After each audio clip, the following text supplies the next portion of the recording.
How can someone with no cash start a real estate empire?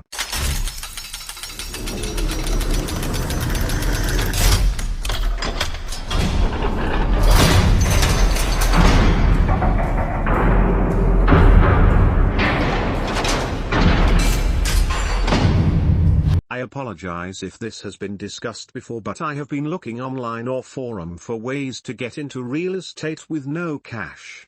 I don't care if it takes me years to get there, but how the hell do I pave my path? Do I need to establish a business first to grow capital? I have read the forums here and it seems wholesaling is either loved or hated and is controversial. I do not have the money to flip yet. I am not asking for you to make decisions for me, but if you have any suggestions, please do enlighten me. I recently started working as a registered nurse and have been reading this forum trying to find my fast lane. I am working overtime trying to save up for investing in real estate or a business idea. This community has opened my mind, but I need to start taking action. Anyway, bless you all. Thanks for reading. I hope you are having a fantastic year. I have been thinking about real estate a lot recently. I don't think of it as a good investment for me personally for the following reasons: renting cost of buying a 2 BHK house, $146K rent for a year, $6K money after a year, $152K the $146K in the bank money plus interest after a year, $156K 1% interest rate at RPL Bank. If you can think of a reason why real estate makes sense, I'd love to hear it. Now back to your question. You could collaborate with a couple of friends and purchase the property together. Each of you put in a couple of grand and collect the profits. Slowly you buy them out or even work together to buy more real estate. P.S. I live in India. There are whole courses, podcasts, even forums dedicated to this question. You may find some answers here, but definitely check out the most valuable resource you can use is OPM, other people's money. Lots of real estate investors just want easy returns without doing the actual real estate work. In the beginning, you do the work and use their capital, and you get a share of the profits. Over time, you establish a reputation, get access to more capital, bigger investors, and bigger projects. They even have a really good. You are missing the entire point of real estate investing versus leverage. Without that, your plan has some merit. Some, but not a lot. With leverage, and a little bit of knowledge, your paltry 7% is nothing. I'm always amazed at the conclusions people come to on their own. I wasn't born smart, but I know a lot because I've read dozens of books on this subject.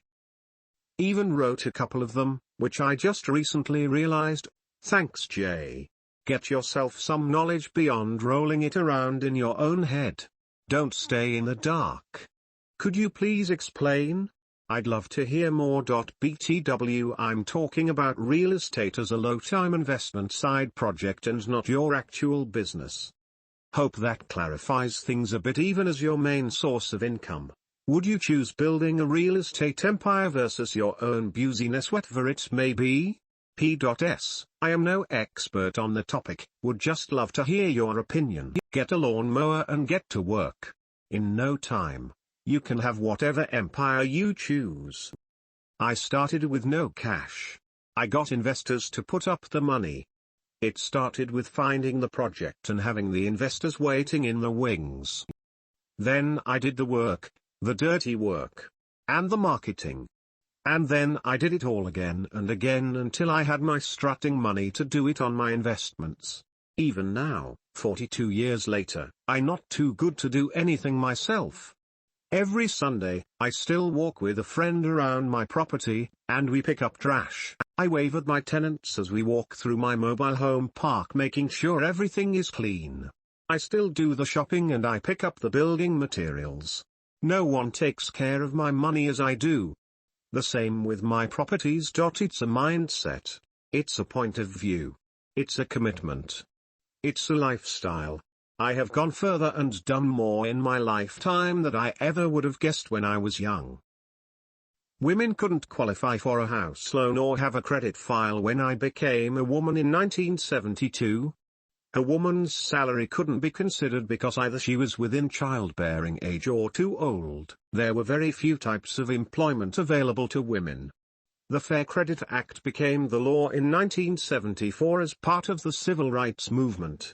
I started in real estate in 1976 when I finished college the first time. I actually met the first woman in USA for whom FHA approved a house loan. She was a single black woman in Los Angeles. What a difference that Fair Credit Act has made in my life. I am so lucky to be living during this period of time. You don't sound like you understand at all. You're right. It's not the investment for you. I hate it when people say I'm wrong without explaining why. I would love to hear your side of things. Started going through some Bigger Pockets posts and saw this encouraging comment by you. Sharing this on forum to get encouraged to take action. I hope this helps someone here too. As simple as the advice is, I am thankful. Being on this forum is like a constant treasure hunt, picking up valuable wisdom as I go. It is always good to stay focused, but I just realized I am too ignorant about types of real estate investing, so I have some basic learning to do. You said: 1, 2. Figure out what you want to do: house flipping, rentals, multifamily, wholesaling, lease options, notes, commercial, etc. 3. Read about that. 4. Put together a basic plan. 5. Start on your plan. In addition, here are some other things to do when getting started: join your local Real Estate Investors Association (REIA) and ask some local investors to lunch you pay, and be prepared with some good questions. Find a local investor who you can volunteer to do some work for. I am not into real estate either. Why don't you guys explain how this leverage works with an example figure? Some numbers will clear out things for some of us who are new in the RE business. Just some friendly advice. You may or may not get a reply. Now you have a question to ask. Maybe you could Google for it. I'm sure there's some great and simple examples out there. If you're confused by what you find, then you could come back and say you Googled for X, found Y, but are confused by Z. People like to help the people in motion. Thanks. I already Googled a couple examples and watched a few YouTube videos. Now I guess I got the hang of leverage in real estate terms. I intensively use leverage in the financial markets.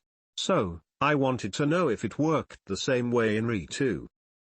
If you, for example, have $200K, find an apt building for $1 million. Get the bank to finance the other 80% and buy it. Your residents will pay down the loan. You will have a piece of it left over each month, and as the loan gets paid down, your net worth increases. That's it in the simplest terms. Of course, you have to find a property where the numbers work out. Bird Dog. Start a venture to generate cash to work. Lot of money available out there. Here's an example of how I don't use leverage, and I have great returns. I've been rehabbing my mobile homes in my park. My goals are: 1. To do the work out of my current cash flow, and 2. Rent them to increase that cash flow. I spend an average of $8,000 to $30,000 each, to come out with good rentals. It takes me between 1 to 4 years to pay myself back out of the resulting cash flow. After my overhead expenses, I'm getting a 25% to 100% per year return my investment, plus my depreciation and a bump in my overall market value. Once I get my investment dollar back, I still have the continuing depreciation, the profits from that cash flow, more rentals assets. And eventually when I sell, long-term capital gain treatment for my profits which haven't been depreciated. And, to compare, the bank would pay me how much in interest? Read my other post in this thread. At this point, you didn't even know that you don't know. Now you have a jumping off place.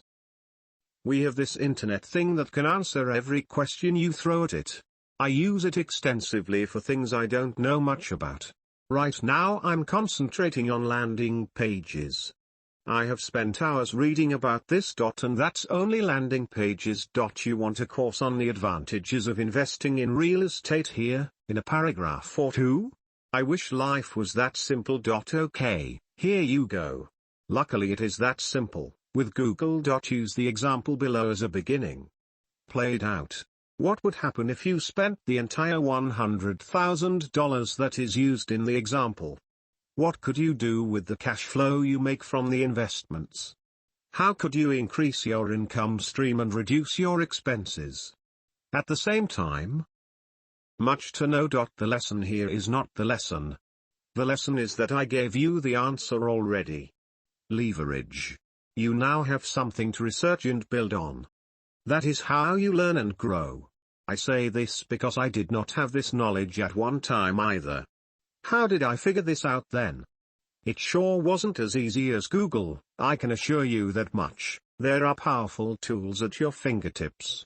If you take the time to know what you're learning so you can learn more. That is the essence of taking steps in learning. That is the most important skill that you need. You need to know how to know what you don't know. And, besides sounding silly perhaps, that is the secret. I have 60 books on this subject, real estate. I am drowning in knowledge. Why do I say that? Because knowledge is there for the taking. So take it. I could have just said, here it is. So I will. Here it is for more info. Good answer. But I don't understand why you use the word depreciation. Isn't business all about appreciation? Thanks for your answer. I couldn't have said it better. This one post has opened up so many more avenues. Thank you. Great information coming in here. Slightly off topic, but I've seen some posts about the real estate market being affected soon. How will this affect investors, whether it be buy and hold, flipping, wholesaling, etc.? Will specific markets be more affected? I highly recommend Get Rich Education podcast by Keith Weinhold for a great education on real estate. His earlier stuff is great. However, podcast episode 163 is my personal favorite. Which is why using 1035 exchanges can be beneficial, right? Right. One of my businesses is life insurance related, so there you go. I meant 1031. I have not personally done a 1031, but I know many reinvestors who have successfully moved their money from one property to another, using the 1031. Great way to level up and defer taxes. Also, if original owner dies, wouldn't the new property pass at a stepped-up basis, essentially avoiding all taxes? Is the stepped-up basis on all real property holdings? Tier. Fair enough. Great thread and topic. So many people are in the same boat as you. In fact, so was I about 7 years ago. My friends and I got together and decided to pool our resources. Some took out a HELOC on their home, some decided to ask their parents to HELOC their homes, and some cashed out their 401ks, took the penalty, and began investing. You would be amazed how there is access to capital everywhere if you really look. I'm not saying take out expensive debt to earn just a bit more, but be savvy with it. Look for possible arbitrage opportunities. For example, I am borrowing at 4% for my business right now, and I'm making 12 to 15% on mezzanine loans and REIT investments. Also, I know it sounds a bit sad, but when my mother and grandmother passed away, instead of using my cut of their life insurance or my inheritance, I used the majority to start investing in real estate, which has seen a 10x over the years in value. You can look for private placements, or generate ideas with your friends. If you seek it out, opportunities and capital will come. Hello. Thought I'd drop my opinion here. Real estate is the vehicle that helped me quit my job. I would start with looking at your current situation and goal. Do you have a job? Career? Is the pay good? Are you getting ahead? Are you in debt? Are you trying to pay off debt or just get ahead and not have a job and have the time to spend on building a business or enjoying your life? Okay. Real estate is hard from scratch with no money, regardless of what the gurus say. I've been through it for 6 to 7 years and have seen hundreds of people come and go and attempt starting with no money. The most successful people I've seen are in 2 categories. Number 1 are savers with business sense that are not addicted to instant gratification. Engineers, career people, who already saved tens of thousands and are looking for a way to invest and grow what they've already started. Number 2 are a much smaller percentage. Maybe they started with nothing or very little money, but they are hungry and determined, and they get obsessed with real estate. They want to learn everything. They hustle their face off. They are determined and hardworking. They usually start wholesaling, and quickly learn to do it better than most of their local market. And it's not hard to save up $50K, $100K quickly if you get good at this and build a system for finding properties cheap and selling them for the highest possible price. These people then start maximizing their real estate leads. They look at each deal with investor eyes and say, what would be the best ROI and ROT, return on time? Basically, what is the most effective thing we can do with this type of property? Wholesale it, wholetail it, rent it, or rehab it? I've seen people become a millionaire like this in 3 years or less, multiple times. This is a lot of crazy talk.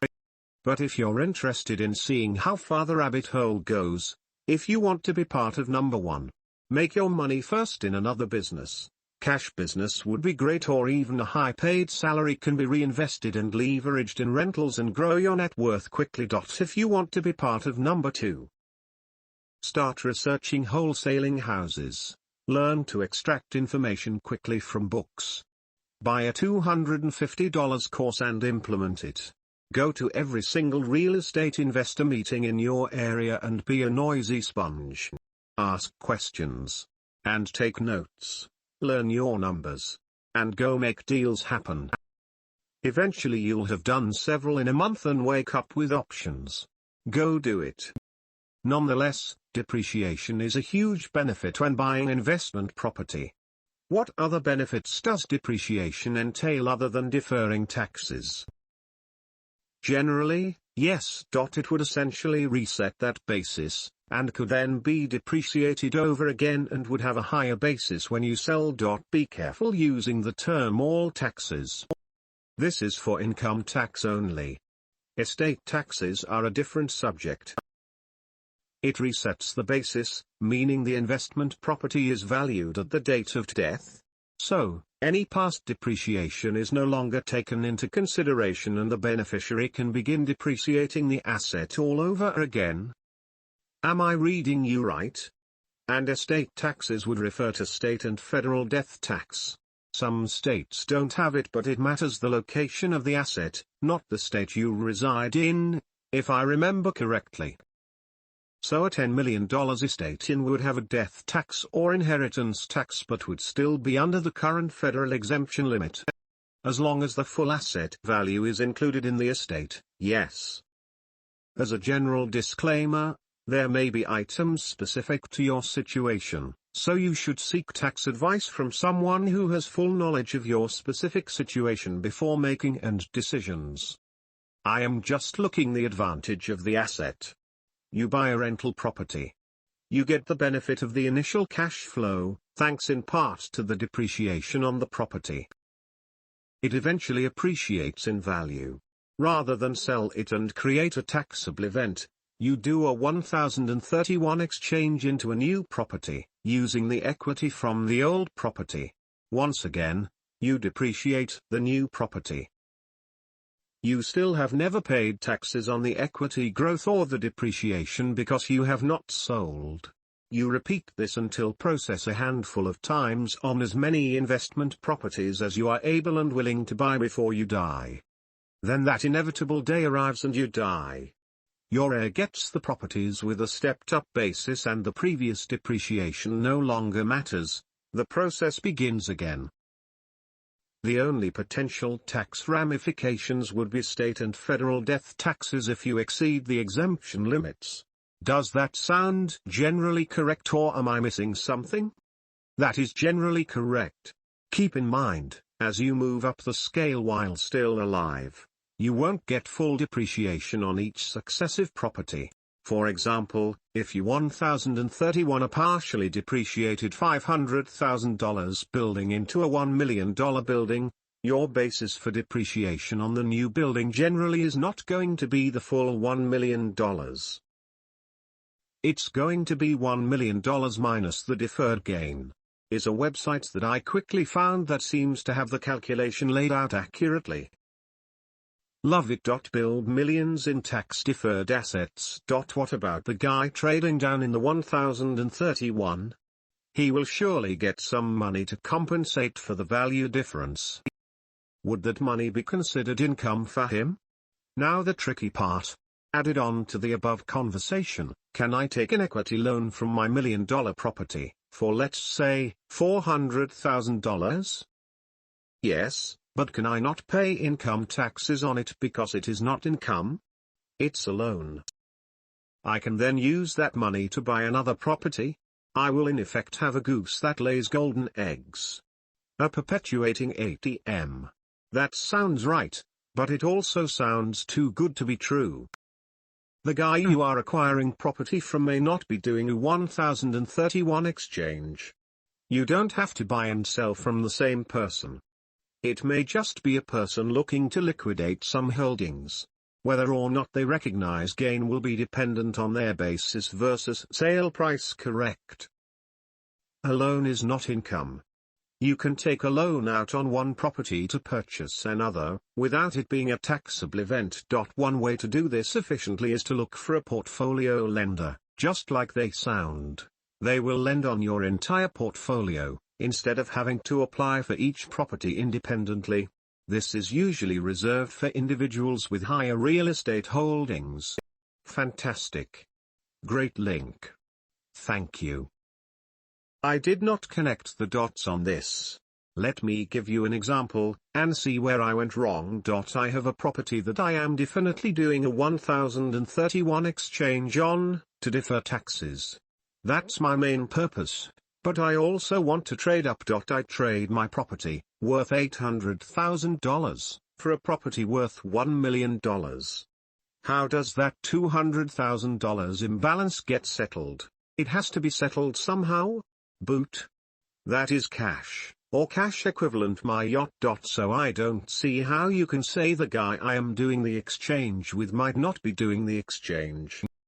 How could this be different than what I explained? Keeping in mind that my main goal is to do a 1031 exchange, and I want to trade up. How could I or the other guy not do a 1031 exchange without exchanging properties back and forth with this guy? Your response seems to be in contradiction with that. My options, for the $200,000 difference, would be to take a mortgage, or fulfill it with cash. But whatever I do, the other guy is getting the value difference somehow. If I don't engage in a 1031 exchange by swapping properties, as your response suggests, then it is not a 1031 exchange.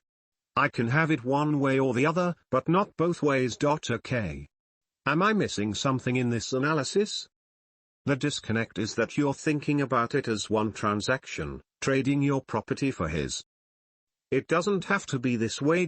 You can sell your $800,000 property to person A, hold the funds at a qualified intermediary, and buy a $1 million property from person B. Yes, the additional funds will probably come from a mortgage or out of pocket. Neither person A nor person B care about this. Person A is just buying a property. Person B is just selling a property. The fact that you are executing a 1031 exchange has no bearing on how they treat the transaction. And this must all be done within the 45 or 180-day exchange window, right? Added in edit, cool site that is an 1031 exchange calculator. Might I add that your loan needs to be greater too. So you have an $800,000 prop with a $500,000 loan. You buy a $1 million prop by selling your $800,000 prop, effectively putting down $300,000 and getting a $700,000 loan. You get no cash back. You can't buy a $1 million prop and take out a $800,000 loan and get $100,000 in your pocket. But you can probably refi out the $100,000 after it closes. If I were in your shoes, I think what I would do is to seek out actual real estate investors in my area or however far you are willing to travel to, and offer to work for them for just a cut of profits. Few thoughts. 1. They wouldn't be afraid that you would steal the deals for yourself because you probably don't have the cash to do that too. You are helping them with the legwork which they're probably busy for, and which nets you a lot of knowledge. 3. You get to do deals in deal size that would usually be out of your reach and accelerate your learning process. Once you are successful and have learned a ton, you can carry on working for the same guy or strike out on your own, and you can even still be on friendly terms and exchange knowledge, pass on deals you can't afford for a slight cut, etc. You have to go out and get money. How's that done is up to you, but it's the biggest hurdle. These buy real estate with no money down gurus are bullshit. You need enough cash to put down 20% to 30% on the property. Finance the rest. Never put down more than 30%. You can't make money unless you have equity in the property. Never buy just one door or just one house. I would actually expand that to say don't buy less than 4 doors. That could be 4 houses or a 4-unit apartment. Once you get the money, all of those things fall into place. I'm still in the getting money stage. We have 2 businesses we are establishing, and once we get that extra dough, then we will start buying apartments and commercial space. Lol. You completely disregard the access to collateralized leverage you get with real estate. Try 30k, sometimes even less buys you control over 150k house. 6 grand in rent for the year is low on a 150k door. Try 15 grand minimum for annual rent if you actually put some thought into the property you were buying, and 10k to keep up with the mortgage or taxes or insurance and most problems you can fix yourself.